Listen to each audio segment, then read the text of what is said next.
जाने साहब इहो ॿुधायो त सभ खां पहिरियां तव्हांजो असुलु नालो छा आहे? मुंहिंजो असुलु नालो आहे मोहम्मद यूनुस चांडियो।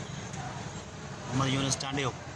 ऐं कहिड़े शहर में वेठा हो? असां मीरपुर ख़ास, ज़िलो मीरपुर ख़ास ऐं कोट गुलाम मोहम्मद शहर जो नालो आहे, जिते असां रहंदा आहियूं। थोरो ज़ोर सां ॻाल्हायो। कोट गुलाम मोहम्मद असांजो माना ॻोठ जो नालो आहे। अच्छा, तालीम केतिरी आहे? तालीम न आहे।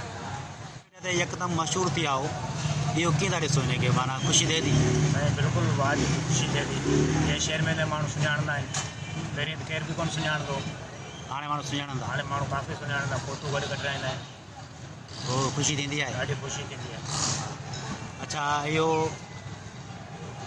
जेको हले पियो मुल्क में वबा पई हले, इहो छा आहे?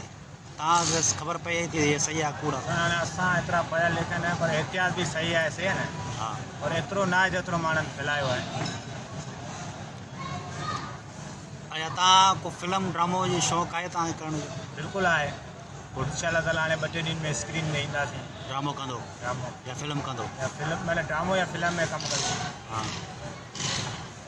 ऐं शादी थियल आहे? जी हाँ, बिल्कुलु शादी। कॾहिं शादी कई? शादी काफ़ी अर्सो थी वियो। 5 साल 10 साल? 10 साल खां थी विया। औलाद घणी अथव? 2 औलाद। 2 औलाद आहिनि। अच्छा, तव्हांखे पंहिंजी ॼमण जी तारीख़ यादि आहे?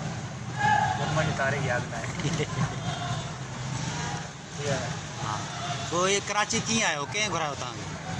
कराची बसि आयासीं, कमकार लाइ आयासीं, रोज़गार लाइ आयासीं, और इन फील्ड में हलिया वियासीं।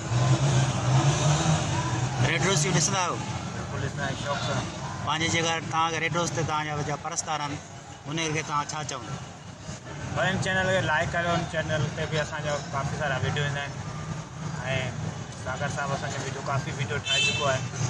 इन चैनल खे बि ॾिसंदा करो, कमेंट कंदा करो, लाइक कंदा करो। जेका तव्हांजा दोस्त आहिनि दुबई में या सऊदी अरब में, उनखे को पैगाम ॾींदो?